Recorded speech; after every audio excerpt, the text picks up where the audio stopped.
અમદાવાદ વટવા પાસે ક્રેનની તૂટી પડવાની ઘટના બાદ રેલ વ્યવહારને અસર, જેમાં વડોદરાથી અમદાવાદ જનારી ટ્રેનો રદ કરાઈ છે. વંદે ભારત ટ્રેન વડોદરા સુધી દોડાવાશે, ત્યારબાદ રદ થશે.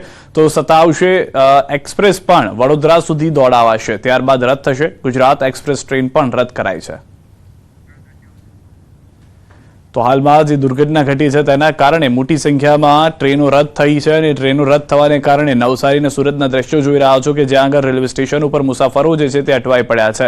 દુર્ઘટનાને કારણે 20થી વધુ ટ્રેન રદ કરવાનો નિર્ણય કરવામાં આવ્યો. કેટલીક ટ્રેન જે છે તેને વડોદરા સુધી લંબાવવામાં આવી હતી, પરંતુ ત્યારબાદ તે ટ્રેન નહીં ચાલે તેથી રદ કરી દેવામાં આવી હોવાની પણ જાણકારી આપવામાં આવી છે. વડોદરામાં ગરમીથી 2ના મોતની આશંકા. ગઈકાલે અલગ અલગ સ્થળ પર 5ના મોત હતા. સાવલીમાં ભીમનાથ મહાદેવ વિસ્તારમાં મૃતદેહ મળ્યો હતો. યુવકના મૃતદેહ પાસેથી દારૂની ખાલી પોટલીઓ પણ મળી. પોલીસે ગરમીથી મોત થયા હોવાનું નોંધ્યું. બહુથા ગામમાં ખેડૂતનું ગભરામણ બાદ ઢળી પડ્યા બાદ મોત થયું. આજવા રોડના આધેડ અને ખોડિયારનગરના 35 વર્ષીય યુવકનું ગભરામણ બાદ મોત થયું છે. છાણીની બાળકીનું ગોત્રી હોસ્પિટલમાં સારવારમાં મોત થયું છે. તમામ મૃતદેહોના પોસ્ટમોર્ટમ રિપોર્ટ બાદ મોતનું સાચું કારણ બહાર આવશે.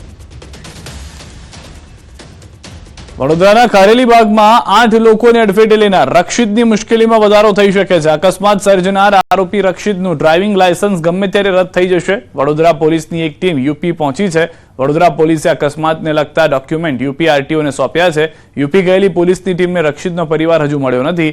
રક્ષિતનો પરિવાર વડોદરા આવ્યો હોવાની આશંકા સેવાઈ રહી છે. તેમજ હજી સુધી પોલીસને રક્ષિત અને તેના 2 મિત્રોના બ્લડ સેમ્પલનો રિપોર્ટ મળ્યો નથી. પોલીસે રિપોર્ટ ત્વરિત મોકલવા ફોરેન્સિક લેબોરેટરીને રિમાઇન્ડર મોકલ્યું છે.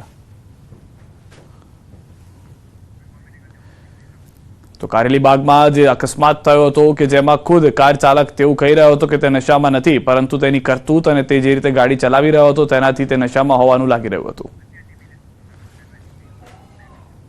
સુરેન્દ્રનગરમાં ભર ઉનાળે પાણીની પારાયણ ઉઠી છે. વઢવાણ મૂળચંદ રોડ પર આવેલી સોસાયટીઓમાં પાણીની તંગી ઊભી થઈ છે. રહીશોનો આક્ષેપ છે કે છેલ્લા કેટલાક વર્ષોથી પાણી આવતું જ નથી, જેના કારણે 150થી વધુ પરિવારોને હાલાકી ભોગવવાનો વારો આવ્યો છે. અનેક सीधाजी हवामान खाता तरफ से आगाही करवामा આવી રહી છે गर्मी લઈને.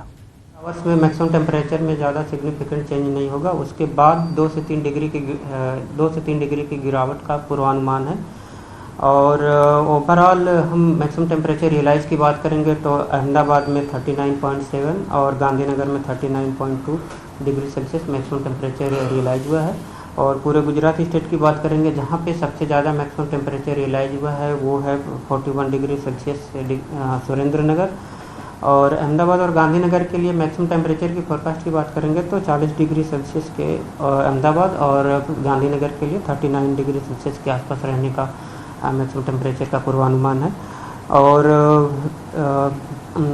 डिस्कम्फर्ट कंडीशन की बात करेंगे तो पूरे गुजरात स्टेट के जो कोस्टल एरियाज हैं उसमें डिस्कम्फर्ट कंडीशन आने वाले 2 दिनों में बनी रहेगी. और विंड डायरेक्शन की बात करेंगे तो जो गुजरात के लैंड रीजन पे विंड की जो डायरेक्शन प्रिवेल करेगी वो north westerly to northerly wind prevail करेगी. अहमदाबाद का तापमान क्या रहेगा? अहमदाबाद के लिए आज जो मैक्सिमम टेम्परेचर का पूर्वानुमान है वो 40 डिग्री के सेल्सियस के आसपास रहने का पूर्वानुमान है. और गांधीनगर के लिए 39 डिग्री सेल्सियस के आसपास रहने का पूर्वानुमान है. 2 दिन के बाद जो फॉल होगा टेम्परेचर में, क्या रीज़न है? अभी एक वेस्टर्न डिस्टर्बेंस अप्रोच कर रहा है नॉर्दर्न पार्ट ऑफ इंडिया को, जिसके कारण जो मैक्सिमम टेम्परेचर है गुजरात स्टेट में वो आने वाले 24 आवर्स में नो लार्ज चेंज में रहेगा. उसके बाद 2 से 3 डिग्री सेल्सियस के गिरावट का पूर्वानुमान है.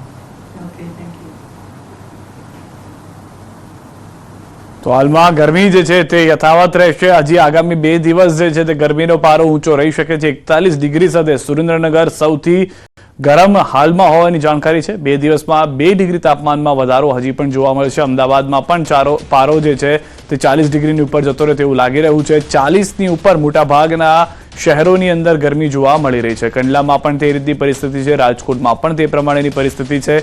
તો હવે ઉનાળો આકરો પાવર બતાવશે તે પરિસ્થિતિનું નિર્માણ થઈ ચૂક્યું છે. વિસાવદરની પેટા ચૂંટણી અંગે મોટા સમાચાર. આપ ઉમેદવાર ગોપાલ ઇટાલિયાનો દાવો, કોંગ્રેસ ઉમેદવાર ઉભો નહીં રાખે એવી આશા છે. વાવની ચૂંટણી વખતે જ કોંગ્રેસ સાથે નક્કી થયું હતું. વાવમાં અમે અમારી ફરજ નિભાવી છે. જે ફાઇનલ થયું હતું એ પ્રમાણે કોંગ્રેસ ઉમેદવાર ઉભો નહીં રાખે. ખાલી પડેલી વિસાવદર વિધાનસભા બેઠક પર હજુ ચૂંટણી પંચે કોઈ ચૂંટણીની જાહેરાત કરી નથી. તેમ છતાં આપમાંથી ગોપાલ ઇટાલિયા ચૂંટણી લડે તેવી જાહેરાત કરી દેવાય છે. અગાઉ વાવ પેટા ચૂંટણીમાં આપે ઉમેદવાર ઉભો નહોતો રાખ્યો. આમ આદમી પાર્ટી અને કોંગ્રેસ વચ્ચે નક્કી થયેલું, બેઠક થયેલી, ફાઇનલ થયેલું કે વાવ વિધાનસભાની ચૂંટણી કોંગ્રેસ લડશે, ત્યાં આમ આદમી પાર્ટીની ઉમેદવાર રાખે, અને વિસાવદરની ચૂંટણી જ્યારે આવશે ત્યારે આમ આદમી પાર્ટી લડશે, કોંગ્રેસ ઉમેદવાર ઊભો નહીં રાખે. આવી વાત એ સમયે થયેલી, અને અમારી વચ્ચે જે કાંઈ ડિસ્કશન ને ફાઇનલ થયેલું કોંગ્રેસ ને આમ આદમી પાર્ટી વચ્ચે, એ પ્રમાણે અમે અમારી ફરજ નિભાવી છે. અમે વાવની ચૂંટણીમાં કોઈ ઉમેદવાર ઊભો રાખ્યો ન હતો. એટલે અમને આશા છે, વિશ્વાસ છે કે જે વાત અમારી પહેલા ફાઇનલ થઈ ચૂકી છે કોંગ્રેસ સાથે, એ પ્રમાણે વિસાવદરમાં કોંગ્રેસ ઉમેદવાર ઊભો નહીં રાખે.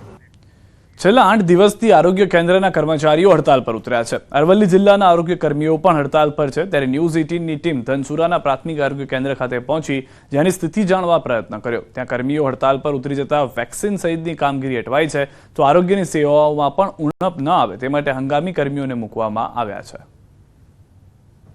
રાજ્યમાં આરોગ્ય કર્મચારીઓ હડતાલ ઉપર છે. આજે 8મો દિવસ છે. ત્યારે અરવલ્લી જિલ્લાની ધનસુરા તાલુકાનું જે શિકા પ્રાથમિક આરોગ્ય કેન્દ્ર છે ત્યાં ન્યૂઝ 18 ગુજરાતીની ટીમ પહોંચી છે કે શું હાલ છે. અહીંયા આરોગ્ય કર્મચારીઓ હડતાલ ઉપર છે, અત્યારે શું સ્થિતિ છે, અહીંયા દર્દીઓ અહીંયા આવે છે તો એમના માટે શું આયોજન છે? ઓકે, અહીંયા આરોગ્ય કર્મચારી હડતાલ પર છે, પણ અમારે અહીંયા NHM સ્ટાફ, બધું સ્ટાફ હાજર છે. બરાબર, અહીંયા આગળ અમારી ઇમરજન્સી સેવાઓ બધી અમારી ચાલુ છે. ઇવન આજે અમારો મમતા દિવસ છે સોમવારે, તો મમતા ક્લિનિક પર અમારું ઇમરજન્સી સેવા પણ ચાલુ છે. ઓલ્ટરનેટિવ સ્ટાફ હાજર હોવાથી હાલ કોઈ તકલીફ પડી રહી નથી અમને.